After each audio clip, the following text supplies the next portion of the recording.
Hello students.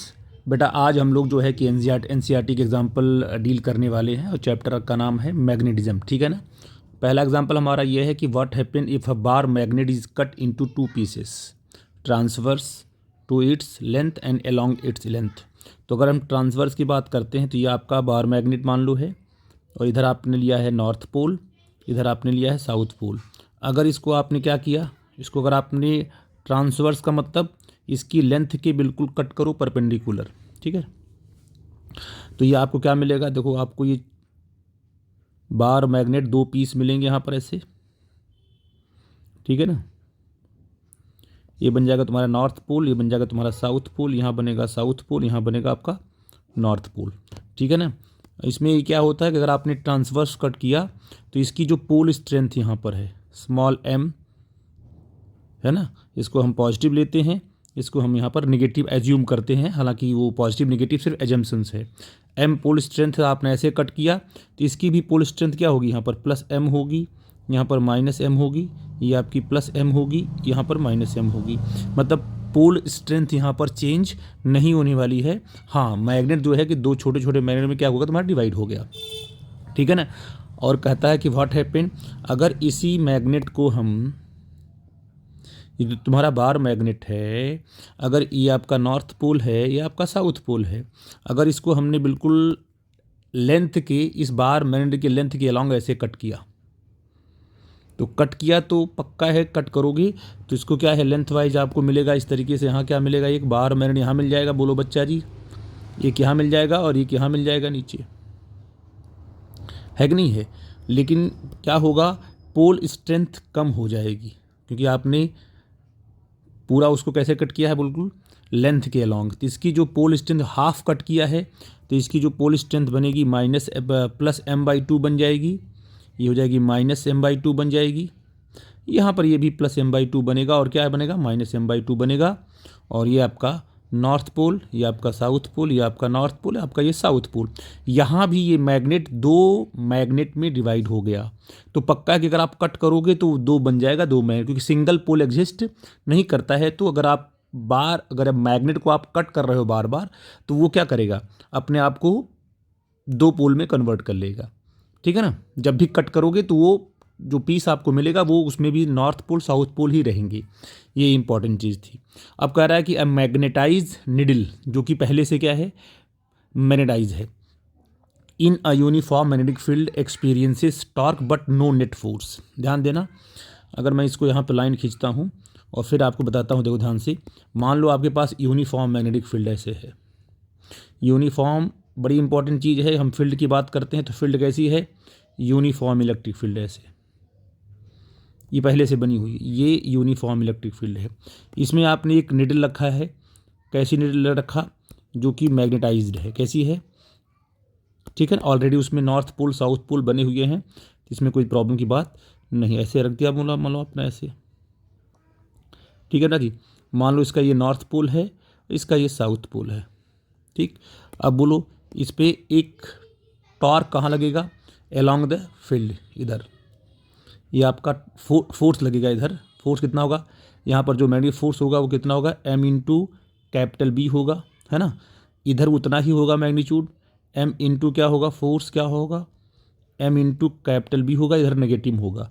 तो अब मुझे बताओ कि ये निडल जो है ये फोर्स क्या कर रहा है। अब इस निडल पे लगने वाला नेट फोर्स कितना है, F नेट तो 0 है, देख सकते हो आप लोग। क्यों, जितना फोर्स कहाँ लगा है राइट में उतना ही फोर्स कहाँ लगा है लेफ्ट में, तो net force on the needle क्या है, 0 है।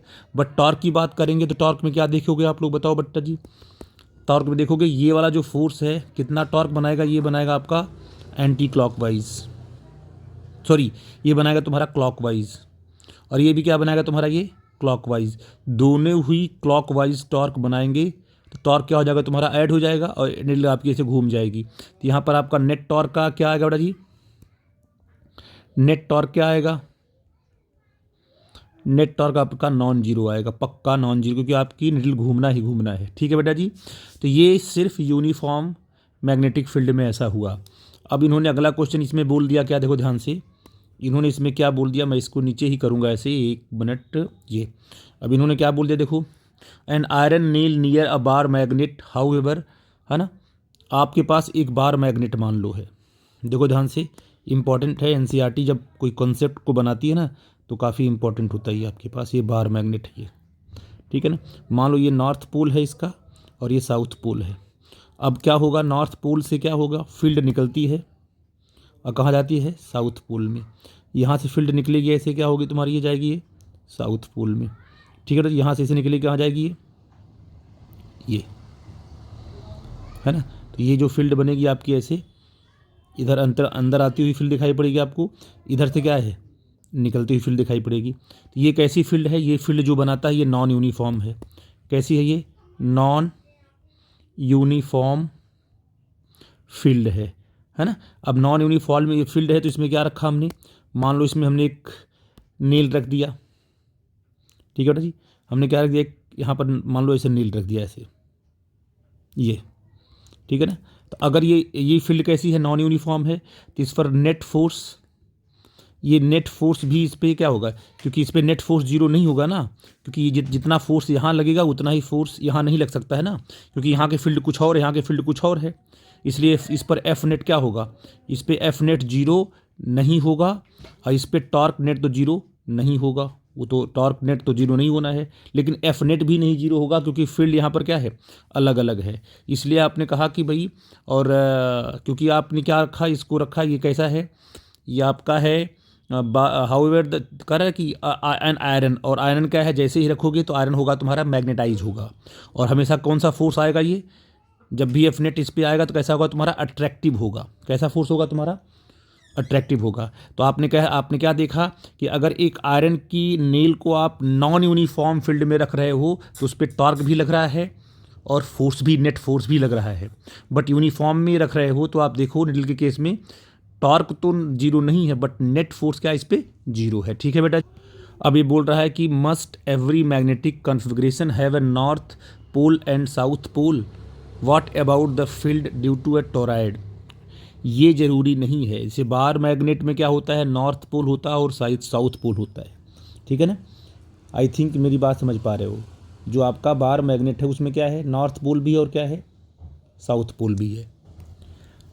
जहाँ पर आपका मैग्नेटिक डाइपोल मोमेंट जो है जीरो नहीं है, वहाँ पर आप क्या है, नॉर्थ पोल और साउथ पोल के बारे में चर्चा करोगे, ठीक है ना। लेकिन जिस केस में जैसे आपने कहा कि इनफाइनाइट स्ट्रेट वायर है तो वहाँ पर हम डाइपोल मोमेंट की बात नहीं करते हैं। जैसे आपका टोरॉयड है, ठीक है ना, उस केस में भी क्या है, हम लोग स्ट्रेट, अगर आपका स्ट्रेट कंडक्टर है, टोरॉयड है, तो वहाँ पर हम लोग क्या है, नॉर्थ पोल साउथ पोल की बात नहीं करते हैं क्योंकि वहाँ पर डाइपोल मोमेंट क्या मानते हैं, जीरो मानते हैं, ठीक है बेटा जी। आई थिंक बात आप समझ गए। सी वाला कंसेप्ट हो गया। अब कह रहा है, डी कह रहा है कि two identical looking iron bars a and b given, one of which is definitely known to be the magnetized, we do not know which one, how would you one ascertain whether or not both are magnetized, if only is magnetized, how does one ascertain magnetize, does one ascertain which one, use nothing else but the bar A and B। बड़ा important case है। आप देखो क्या होगा कि अगर मान लीजिए आपके पास दो बार मैग्नेट हैं तो आप चेक कैसे करोगे कि दोनों मैग्नेटाइज हैं, ठीक है ना। आप सबसे इम्पॉर्टेंट प्रॉपर्टी होती है कि अगर मान लो एक मैग्नेटाइज है, एक में नॉर्थ पोल आया एक में साउथ पोल आया, और आपने एक जो है आयरन की रॉड यहाँ रख दी, ये सिंपल आपका आयरन की रॉड है, ये आपका नॉन मैग्नेटाइज है, तो क्या करेगा ये इसको कर लेगा अट्रैक्ट। क्या कर लेगा, तो ये अट्रैक्ट कर लेगा, याद रखना। अगर ये नॉन मैग्नेटाइज है तो पक्का अट्रैक्ट करेगा, और अट्रैक्ट कर रहा है तो इसका मतलब एक मैग्नेटाइज है और एक नॉन मैग्नेटाइज है।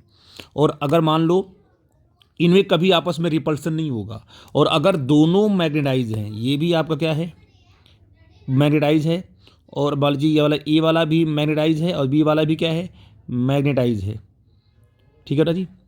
दोनों अगर मैग्नेटाइज है तो पक्का है इनमें, अगर मान लो ये नॉर्थ पोल है, ये साउथ पोल है, ये नॉर्थ पोल है और ये साउथ पोल है, तो इनमें तो आपस में अट्रैक्शन होगा ही होगा, नो प्रॉब्लम। लेकिन जब साउथ नॉर्थ को लेके आओगे तो पक्का ही रिपेल कर देंगे, और ये जब रिपेल करेंगे तो पक्का है कि दोनों क्या हैं, मैग्नेटाइज्ड हैं। तो रिपल्सन मेन क्या बोलते हैं पॉइंट है, जिसकी वजह से हम पहचान सकते हैं कि दोनों रॉड क्या होंगे, दोनों रॉड आपके मैग्नेटाइज होंगे। ठीक है बेटा जी, आई थिंक मेरी बात आप समझ पा रहे हो। तो अगर दो रॉड, अगर दो बार हैं और दोनों क्या है, आसपास रखे हुए हैं और उनमें रिपल्सन हो रहा, अगर रिपल्सन हो गया उनमें तो पक्का है कि दोनों मैग्नेटाइज हैं। अट्रैक्शन भी होगा, नो प्रॉब्लम, लेकिन रिपल्सन भी अगर हो रहा है तो इसका मतलब दोनों ही क्या है, मैग्नेटाइज हैं, दोनों में नॉर्थ साउथ पोल बने हुए हैं। आई थिंक मेरी बात समझ पा रहे हो बेटा। देखो यहाँ पर क्वेश्चन क्या है कि यहाँ पर कह रहा है कि figure shows a small magnetize needle, यहाँ पर रखी है एक cap needle p placed at point o point पर रखी है, और यहाँ पर जो जिसका डाइपोल मोमेंट कहाँ है, ऊपर की तरफ है। ठीक है ना। और इसके बाद बोल रहा है कि the arrow shows the direction of its magnetic moment, ये क्या है, इसका मैग्नेटिक मोमेंट कहाँ है निडल का, ऊपर की तरफ। ठीक। The other arrows shows different position orientation of the magnetic moment, है ना। यहाँ पर क्यू है ना, ये सब क्या है, मैग्नेटिक मोमेंट यहाँ दिखाया गया है। अदर आइडेंटिकल मैग्नेटाइज निडल, ये सब अलग अलग क्या है, निडल हैं, जिनके डाइपोल मोमेंट को डायरेक्शन वाइज दिखाया गया है। In which configuration the system is not in equilibrium. पहली बात, जो पहली कंडीशन देखो क्या है, पहली कंडीशन है कि अगर बॉडी का इक्विलिब्रियम में नहीं है, इक्विलिब्रियम की कंडीशन होती है, इक्विलिब्रियम की बात करूं अगर मैं, तो इक्विलिब्रियम की कंडीशन क्या होती है कि एफ नेट भी जीरो हो और साथ में टॉर्क नेट भी जीरो हो। अगर दोनों कंडीशन फुलफिल हो रहा है तो सिस्टम आपका क्या होगा, इक्विलिब्रियम में होगा। बात समझ रही।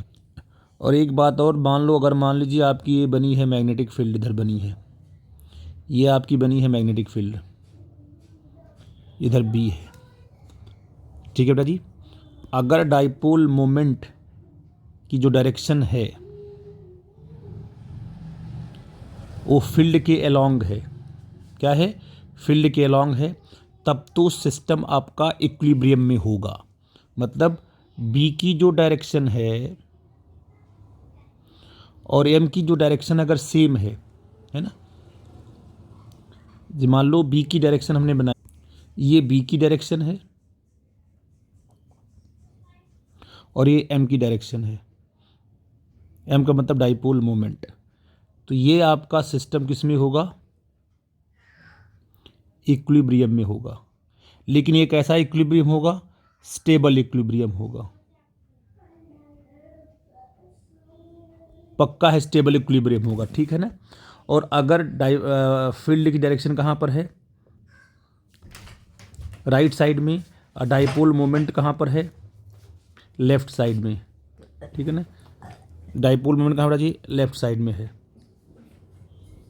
ये, तो ये भी सिस्टम क्या होगा, ये भी सिस्टम आपका इक्विलिब्रियम में होगा। पहली बात मतलब नेट टॉर्क और नेट फोर्स इस पे जीरो होगा, बट ये अनस्टेबल इक्विलिब्रियम होगा। कैसा होगा तुम्हारा, तो अब देखो क्या है, ये होगा तुम्हारा कैसा होगा, अनस्टेबल इक्विलिब्रियम, अनस्टेबल इक्विलिब्रियम। ठीक है ना। और अगर ये कंडीशन नहीं है, मतलब फील्ड क्या है कि डायरेक्शन कुछ और है और एम की डायरेक्शन कहीं और चली गई, तो पक्का है वो क्या है, वो अनस्टेबल, वो आपका इक्विलिब्रियम नहीं होगा। ठीक है ना। ये दोनों ही इक्विलिब्रियम में है, लेकिन एक स्टेबल है, एक अनस्टेबल है। ठीक है ना। तो आपने कहा कि सर ठीक है, चेक करते हैं कौन कौन सा है। देखो ध्यान से, डाइपोल मोमेंट की बात करें अगर हम, देखो ये Q5 और ये P, इन दोनों की डायरेक्शन सेम है कि नहीं बेटा जी। और ये आपका Q6, मेरी बात समझ पा रही हो, इन दोनों की डायरेक्शन क्या है, आप डाइपोल मोमेंट के अलोंग ही है, तो ये दोनों क्या होंगे आपस बताओ जी।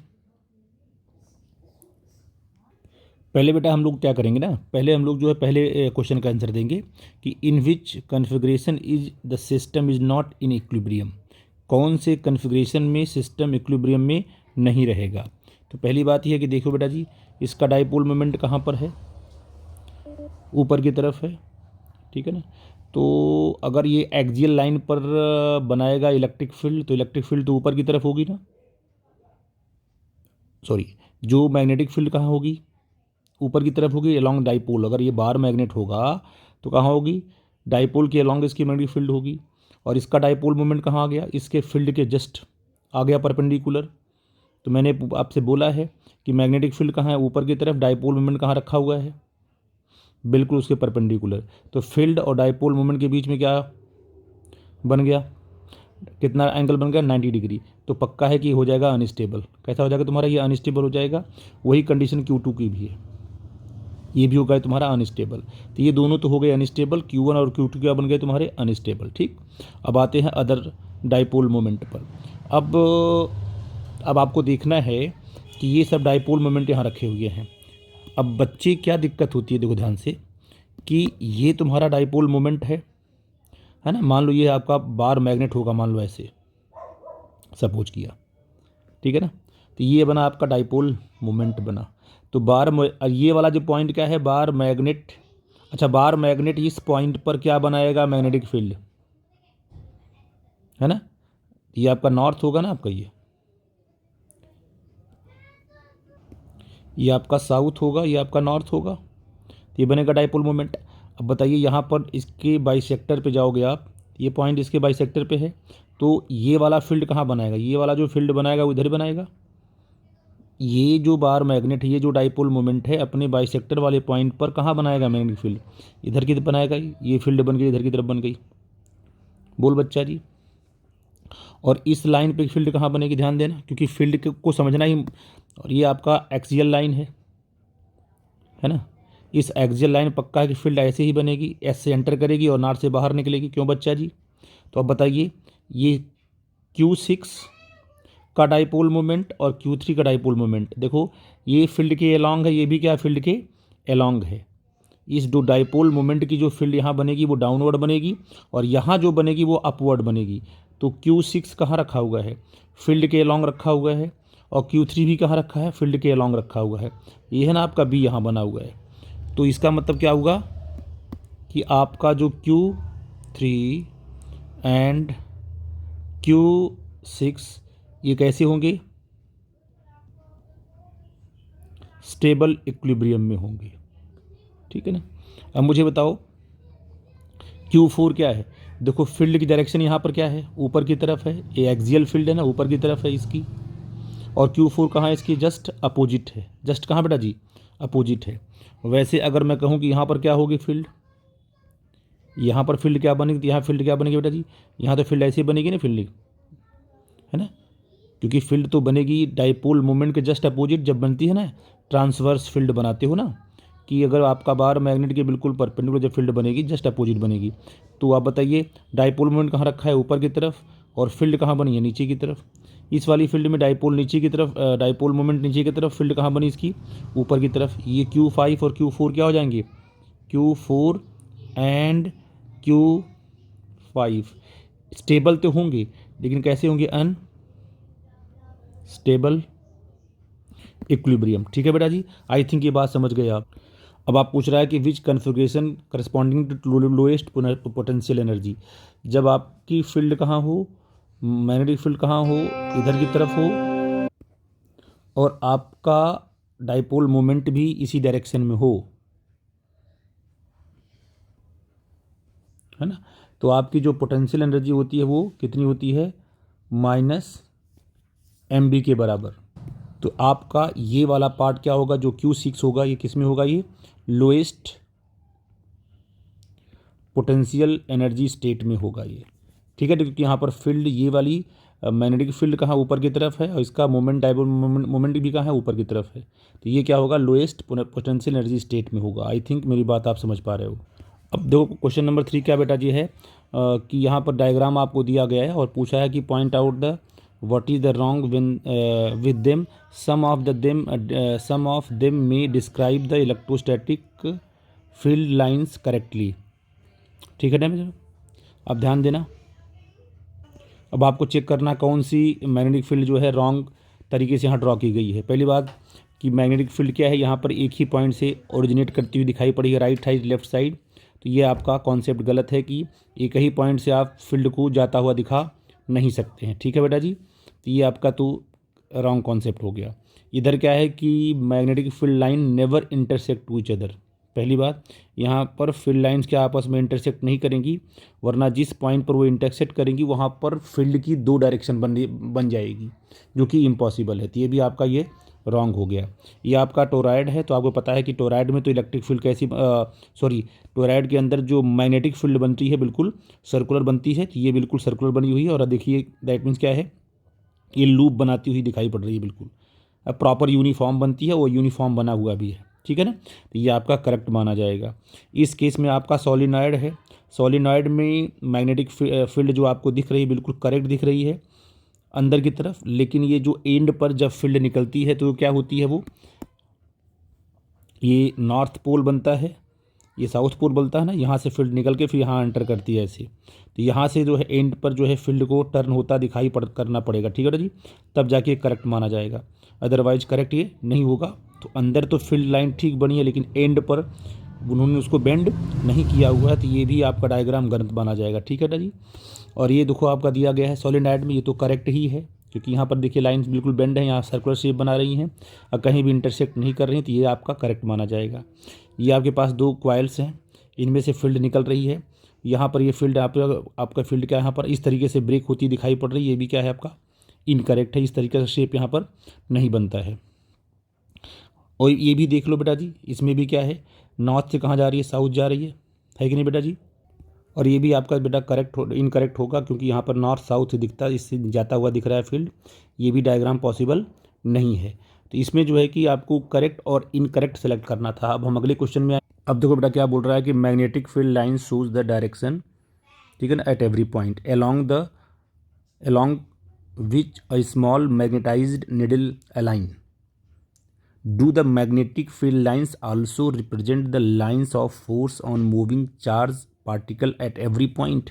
आप यहाँ लिखोगे बिल्कुल नो, क्योंकि जो मैग्नेटिक फोर्स मूविंग चार्ज के लिए होता है वो क्या होता है, क्यू वी क्रॉस बी।